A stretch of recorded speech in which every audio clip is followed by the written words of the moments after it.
नमस्कार मित्रांनो, मी प्रणय कंसर आपलं सर्वांचं स्वागत करतो आहे नॉलेज व्हॅली MPSC ऑनलाईन इन्स्टिट्यूशनमध्ये.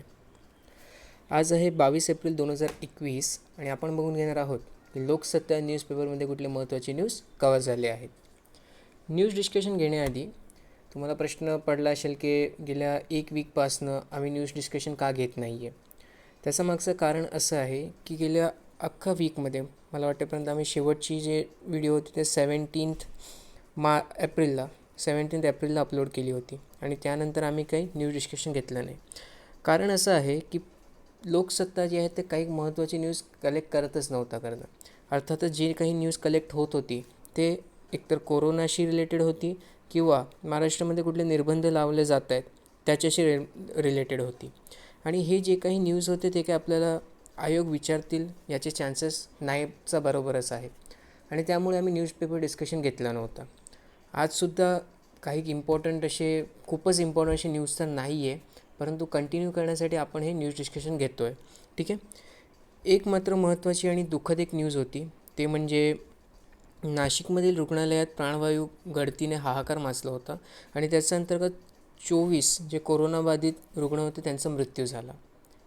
खूपच अनफॉर्च्युनेट अशी घटना होती, पण आता त्याच्या मागे काही करता येत नाही. परंतु एक मात्र गव्हर्नमेंट करू शकते की त्यांनी रेग्युलर ऑडिट केले पाहिजे जे काही मशिनरीज आहेत ते सर्वांचे. मध्यंतरी जेव्हा एक आगीचं प्रकरण झालं होता त्यानंतर हा ऑडिट जे होता त्याच्यावरती खूपच जास्त प्रश्न निर्माण झाले होते की जे काही हॉस्पिटल्स आहेत ते ऑडिट करत का नाही आहे करणं. आणि तेव्हा गव्हर्नमेंटने रेझोल्युशन बाहेर काढलं होतं की प्रत्येक हॉस्पिटल्सने ऑडिट केली पाहिजे.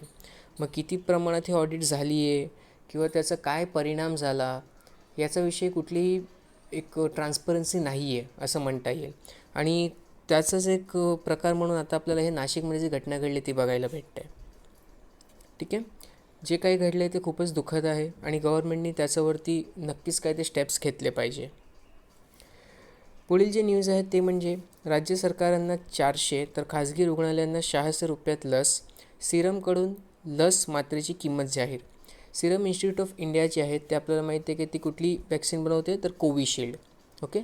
ऑक्सफर्ड आणि ॲस्ट्राझेनेका यांनी याची निर्मिती केली आहे आणि जे प्रोडक्शन आहे ते भारतामध्ये सिरम इन्स्टिट्यूट बघत आहे. सिरम काय म्हणतं की आम्ही सरकारांना 400 रुपयामध्ये देऊ आणि खाजगी रुग्णालयांना 600 रुपयामध्ये लस देणार आहोत.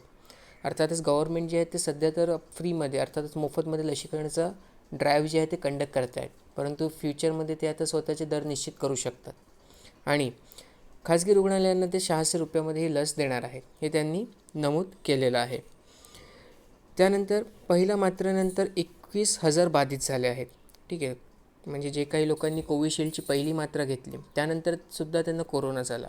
प्रश्न असा येऊ शकतो की लसी घेतल्यानंतर कोरोना का झाला किंवा व्हायला नाही पाहिजे होता. एक गोष्ट लक्षात ठेवा की जी लसी असते ज्याला आपण वॅक्सिन म्हणतो, वॅक्सिन फक्त आपल्या बॉडीमध्ये इम्युनिटी डेव्हलप करते. इम्युनिटी अर्थातच काय तर रोगप्रतिकारक शक्ती जी असते त्याला वाढवायचं काम करते. ते काय रोगांजोडी लढत नाही. अर्थातच तुम्ही लसी घेतल्यानंतर तुमच्या शरीराची रोगप्रतिकारक शक्ती तर वाढेल, पण याचा अर्थ असं नाही आहे की आपल्याला कोरोना होणार नाही. ठीक आहे. कोरोना होऊ शकतो कारण कोरोनाचा जो विषाणू आहे तो काय करतो आहे, तो म्युटेट करतो आहे. म्युटेट करणे अर्थातच काय तर तो सध्याची जी स्थिती आहे त्याच्यापेक्षा स्वतःला डेव्हलप करत चालला आहे. मग हे लसीसुद्धा किती प्रमाणात कारगर असणार आहे ते आपल्याला फ्युचरमध्ये समजणार आहे. ठीक आहे. तुम्ही म्हणताय 1 डोस दिला म्हणून झाला, 2 घेतले असते नसतं झालं, असं काही नाही आहे. 2 डोस घेतल्यानंतरसुद्धा कोरोना होऊ शकतो. त्यामुळे मुखपट्टी लावा आणि सध्या ते गर्दीचे ठिकाण जे आहेत त्याला टाळा. ठीक आहे. राज्यांसह खुल्या बाजारात लस विक्री केंद्राने मुभा दिल्यानंतर देशातील सर्वात मोठी लस उत्पादक कंपनी असलेल्या सिरम इन्स्टिट्यूटने बुधवारी कोविशिल्ड लसीची किंमत जाहीर केली. त्यानुसार राज्य सरकारांना 400 तर खाजगी रुग्णालयांना 600 रुपयांना लस मात्रा उपलब्ध करून देण्यात येणार आहे.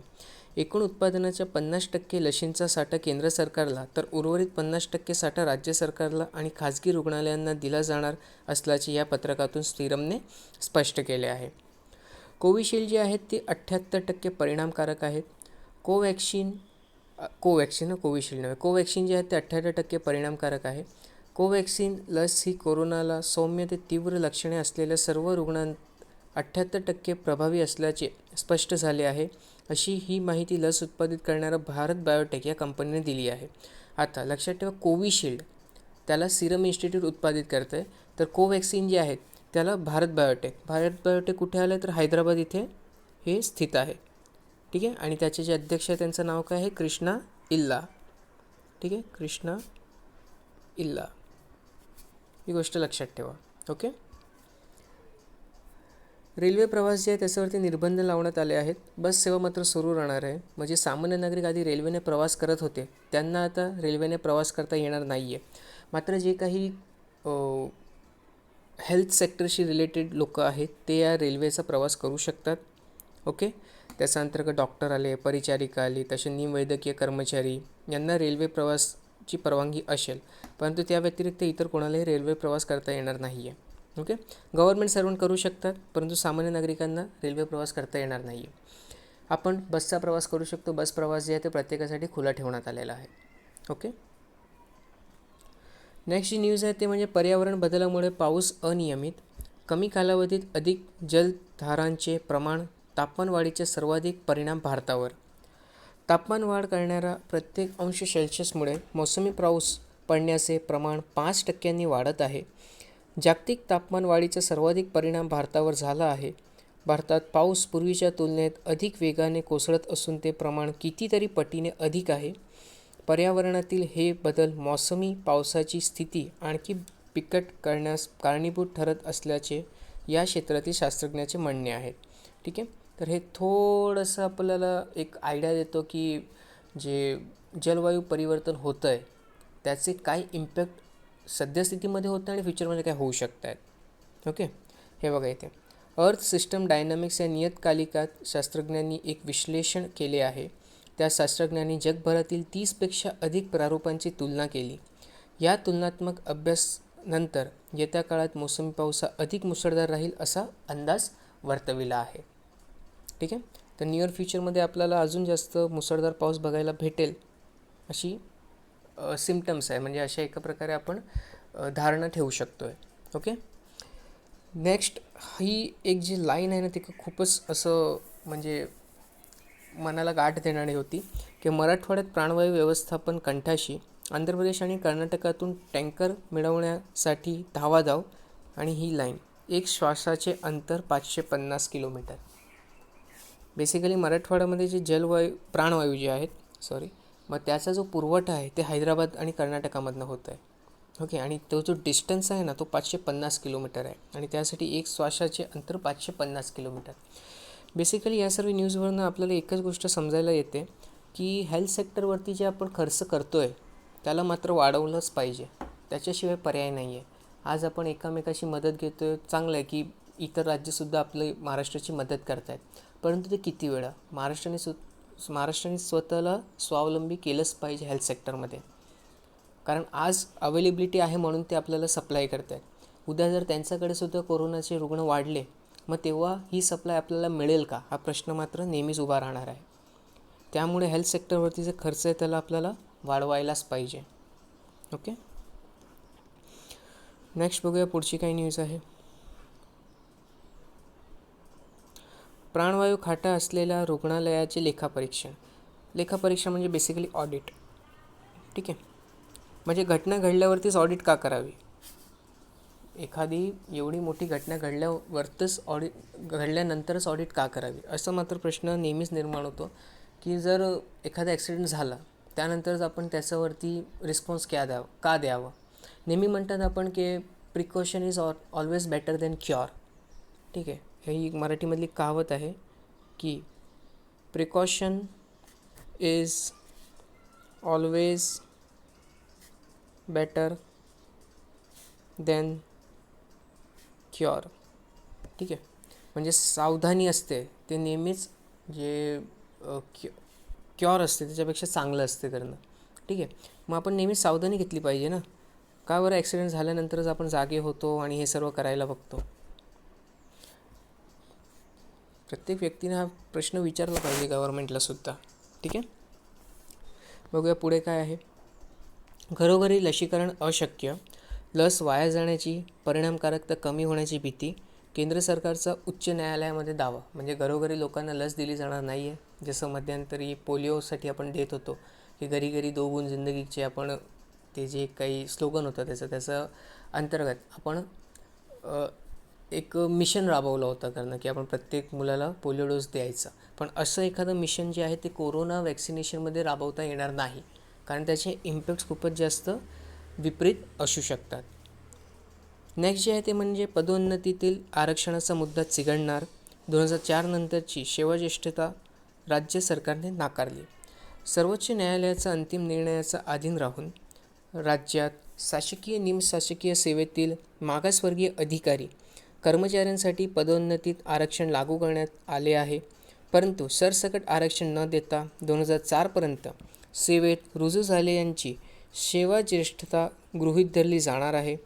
परिणामी मागासवर्गीय कर्मचारी संघटनांनी या परिपत्रकाला विरोध दर्शवला आहे. राज्यात 2004मध्ये अनुसूचित जाती जमाती, विमुक्त जाती, भटक्या जमाती, विशेष मागास प्रवर्ग व इतर मागासवर्गीयांसाठी शासकीय सेवेत सरळ सेवेने नोकर भरती 52% आणि पदोन्नती 33% आरक्षण लागू करण्याचा कायदा करण्यात आला.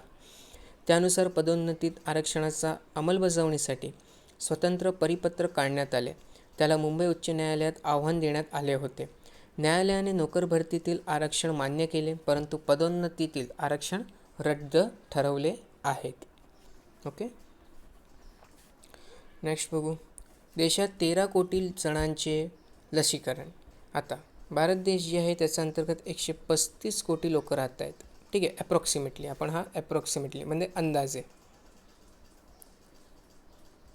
ओके, परंतु त्यापैकी 13 कोटी लोकांचे फक्त लसीकरण झाले आहेत. अर्थातच 10% लोकांचे सुद्धा लसीकरण झालेले नाही आहे.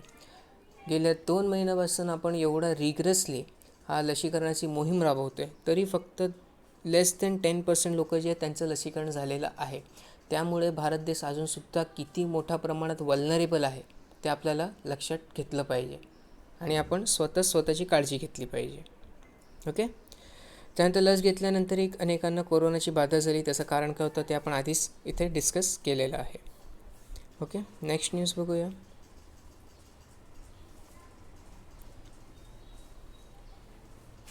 ओके, नेक्स्ट न्यूज आहे भोग वाटादार पत्र नसलेल्या इमारतींना दंडात सवलत.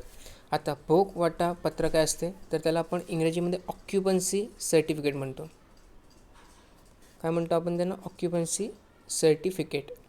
ठीक आहे, आणि ते आपण म्हणतो ना प्रॉपर्टी डीलरच्या नावामध्ये त्याला OC म्हणतो आपण. ओके, OC म्हणजे एका प्रकारे की ती जी काही इमारतमध्ये तुम्ही राहताय ती इमारत राहण्यायोग्य आहे याचा जो प्रमाणपत्र असतो ना त्याला आपण ऑक्युपन्सी सर्टिफिकेट अर्थातच भोगवाटापत्र म्हणतो. ठीक आहे, इथे एवढंच महत्त्वाचं आहे, तेवढं लक्षात ठेवा. क्लिअर? पुढे बघूया.